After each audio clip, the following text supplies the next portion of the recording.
Kader Aïd, donc nous on est content de vous retrouver après Old School. Ouais. Old School déjà avait les prémices de ce film-là, je pense. Ça date de combien de temps déjà? Oula, Ça remonte déjà à quelques alors, temps. tourné en 99, sorti en 2000, le 5 juillet 2000. Eh oui. Voilà. Donc pendant tout ce temps, vous êtes resté aux États-Unis, vous avez appris, vous avez réussi à rentrer dans le milieu hollywoodien. Bah. Vous qui avez commencé dans une salle de cinéma à Gennevilliers. Ouais, c'est ça. Mais en fait, après Old School a continué de me porter puisque je suis parti aux États-Unis peut-être pour la première fois 3-4 mois après la sortie en salle en France. Et puis j'ai eu la chance de me faire remarquer par Wesley Snipes qui a vu la version, enfin qui avait vu Old School et qui a adoré, qui voulait produire le remake et qui m'a dit tu rentres plus, tu restes ici, on va miser sur une nouvelle version de ton film en mode à l'américaine et puis tu vas être le réalisateur.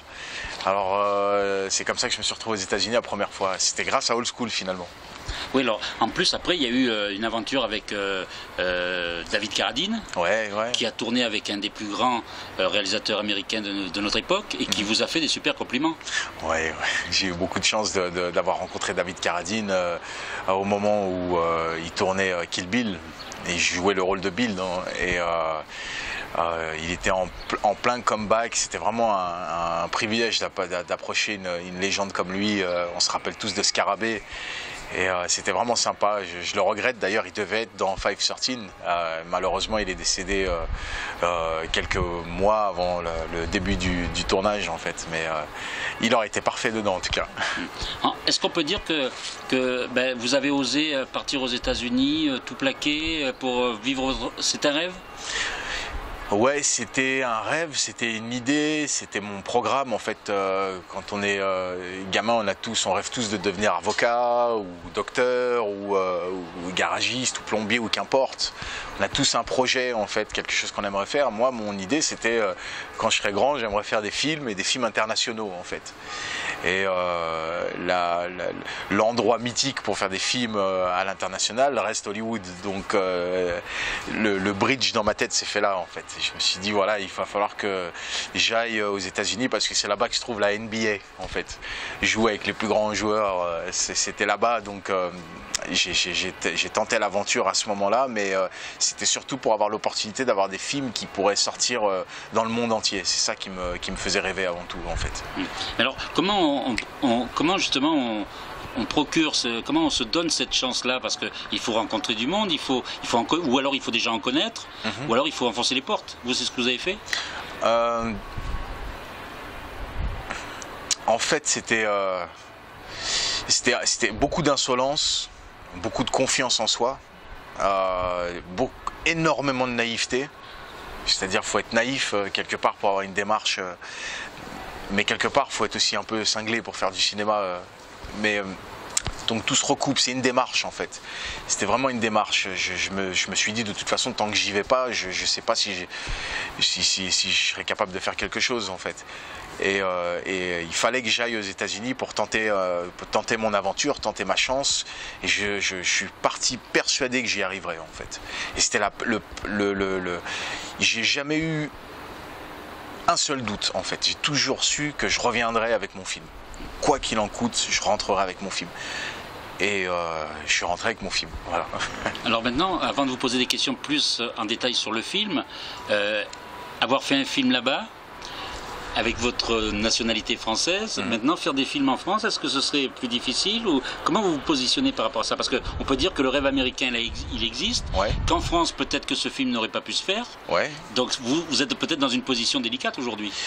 Ou non, je vois très bien ce dont vous voulez parler, mais je ne me considère pas dans une position délicate parce que je suis vraiment à l'endroit où j'ai envie d'être maintenant, en fait.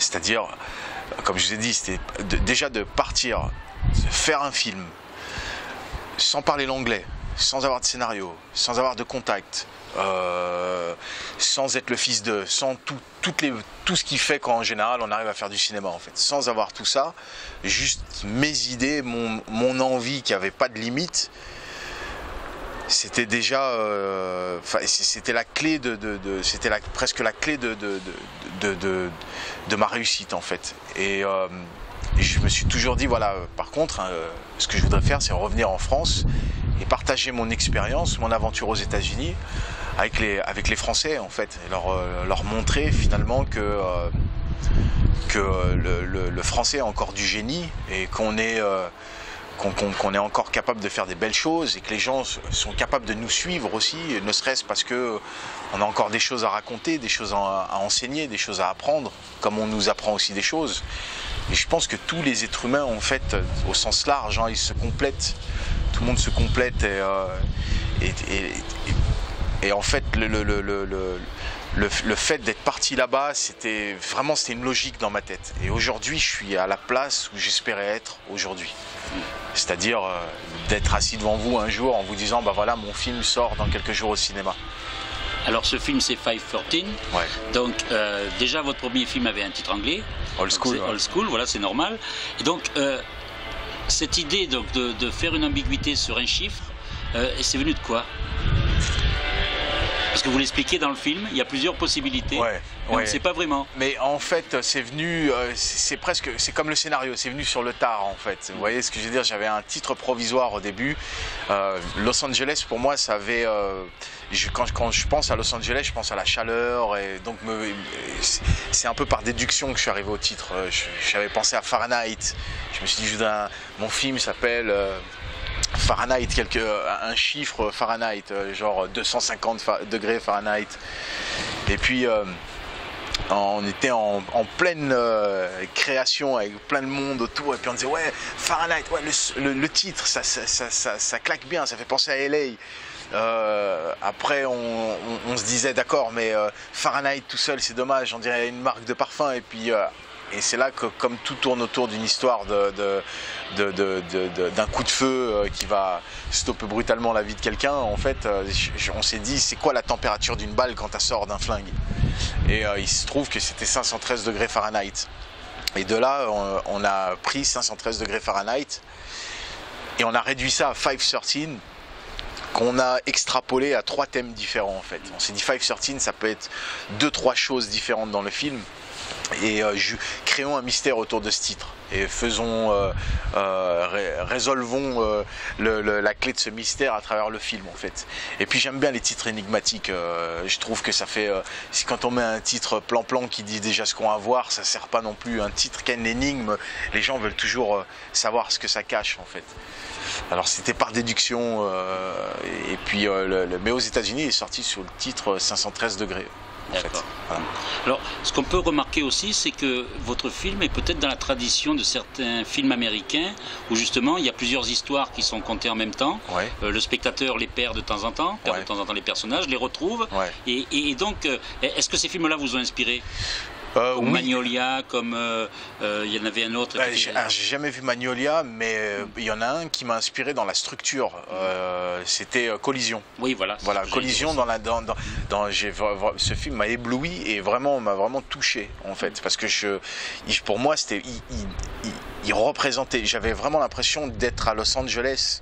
Et à chaque fois que je vois ce film, j'ai l'impression d'être à Los Angeles. Il raconte bien la vie des gens, les communautés. Enfin, je trouvais que ça reflétait vachement bien le film. Le film reflétait beaucoup la ville de Los Angeles et l'atmosphère. Et comme je cherchais aussi à raconter une histoire sur la fraternité, les liens du sang dans une ville aussi impersonnelle que Los Angeles, en fait, cette manière de raconter le récit m'a inspiré, en fait. Et j'ai choisi cette structure, ce qu'on appelle les films chorales, en fait, mais qui est elle-même empruntée. Lelouch faisait ça à l'époque. Oui, voilà. Aussi, voilà. Donc les Américains faisaient déjà ça en s'inspirant de ce que les Français avaient déjà fait. Donc on a récupéré juste la couverture. Voilà. Donc Et en même temps, vous avez un casting aussi de rêve. Ouais. Est-ce que vous y avez rêvé ou vous êtes dit... Oui, quand je suis parti... Oui, tout de suite, vous avez dit, il faut ces gens-là Ouais, je suis parti, je me suis dit, si je vais à Los Angeles, c'est pour tourner avec des gloires américaines, avec des trucs comme ça. Bon, on va pas à Los Angeles pour revenir, dire, ouais, j'ai fait un court-métrage. C'est beaucoup de sacrifices de partir à l'autre bout du monde, de laisser sa famille, ses amis, les gens qu'on aime, de partir seul à l'autre bout du monde, de pas parler l'anglais. Enfin, c'est compliqué, c'est risqué. On ne sait jamais ce qui peut nous arriver. S'il nous arrive un pépin, on ne peut pas se retourner. Vous avez fait des petits boulots Non, même pas. J'ai fait que du cinéma. Que du cinéma. Que du cinéma, que du cinéma. Et ça m'a pris beaucoup de temps. Si j'avais fait des petits boulots à côté, je serais encore en train de, je pense, de travailler, couper des pizzas et des trucs. Parce que cinéma, c'est vraiment une passion. On doit la vivre à fond si on peut, si on a la chance de pouvoir. Et si on ne peut pas, il faut essayer de se donner les moyens de pouvoir le faire. Parce que ça va prendre du temps, c'est très long, il faut gagner la confiance des gens, les acteurs, ou que ce soit les acteurs, mais derrière les acteurs, il y a les managers, il y a les agences. Et certains de mes comédiens, ils sont dans des grandes agences avec qui on ne peut pas dealer comme avec des copains. Ouais, alors il va venir demain, je te le libère à 14 h. C'est impossible parce qu'on passe pour des ploucs, en plus la porte est fermée et puis c'est terminé. Après je peux changer de nom, il me faut un pseudonyme et puis je tourne. Donc c'est hyper compliqué de faire adhérer tout le monde à la démarche mais en même temps c'est ce qui rend le truc sexy et c'est ce qui fait que c'était un vrai challenge. En fait, c'est tout ça qui m'a fait marrer en même temps. Vous voyez, c'est tout ça qui m'a fait rire. Si c'était juste faire un film, je crois pas que ça m'aurait... Alors en même temps, dans votre film, vous parlez quand même, il peut être vu dans n'importe quel pays, parce que c'est vrai qu'il reflète des choses qui se passent aujourd'hui dans notre vie. Ça parle vraiment du social, ça parle aussi des détournements d'argent blanchi, ça parle de corruption, ça parle de beaucoup de choses, des rapports humains entre les gens. Donc c'est presque un premier film américain, on peut dire, parce que vous mélangez tout, mais en même temps c'est mélangé avec adresse. Merci, merci beaucoup. C'est ce que je ressens. Donc, ça me fait plaisir, mais c'est vrai qu'on a pris des... Comme on était en improvisation, on s'inspirait un peu de tout l'environnement, c'est-à-dire le décor, la ville où on tournait. Si on tournait dans une ville un peu tendue, comme des villes comme Compton, où on faisait forcément les scènes qu'on allait y faire là-bas, c'était pas des scènes... Enfin, ça avait un certain look, hein, mais... Comment vous répondre Donc ça vous inspirait, justement, vous étiez inspiré par la vie du moment, quoi. Ouais. En plus. En fait, en regardant le film. Tout ce qui s'est passé dans la société, nous, ça ne nous a pas échappé. Et comme on était en improvisation, on essayait toujours de rajouter des petites choses dedans. Et c'était ça le privilège d'être dans l'impro, c'est que sur l'instant on peut s'inspirer et on peut prendre appui, en fait les comédiens pouvaient prendre appui sur le temps présent. Et c'est un film qui marque vraiment, je pense, notre époque dans les rapports humains en fait. Les rapports humains maintenant commencent à se détraquer de plus en plus. Et je pense que quelque part le film il reflète un peu ça. Vous voyez, les rapports qui se cassent, les gens qui s'éloignent. Plus de compassion, on n'a plus le temps de s'écouter, on se parle plus. Et en fait, nous, pour faire ce film, on a vécu l'inverse. En fait, on a eu des gens qui nous donnaient de l'attention, qui étaient vraiment, qui nous ont choyés, qui sont occupés de nous. Et du coup, c'était complètement différent de ce qu'ils avaient à jouer. Mais on a pu justement sentir la différence. On sentait tout le temps la différence dans ce qu'on faisait. Vous voyez, on savait que là, on faisait une scène dure. Parce que les gars qui étaient avec nous, une fois qu'on terminait la scène, nous, on était dans la rigolade. Par exemple, quand Tom faisait des scènes où il flingue des gens, quand on dit couper, on n'est pas tout en stress. On allait en rigolant, on disait « Oh là là, j'ai adoré comment t'as fait le truc et machin et tout. » Vous voyez ce que je veux dire? Alors, c'était deux expériences différentes, mais on savait où on en était. Ils vous ont étonné, tous ces comédiens? Oui. Parce que même si on sait que c'est des grands... C'est la grande classe. Voilà, mais... Quand vous mettez la caméra comme ça et que vous briefez le comédien et que vous dites action, on voit tout... Franchement, j'ai été épaté sur les acteurs confirmés, on le voit tout de suite. Hein, c'est comme une horloge suisse, en fait. Hein. C'est paf. C'est Stradivarius. Ouais, mais c'est magnifique, c'est beau à voir, en fait. C'est vraiment beau à voir parce qu'en plus, ils donnent vie à vos idées.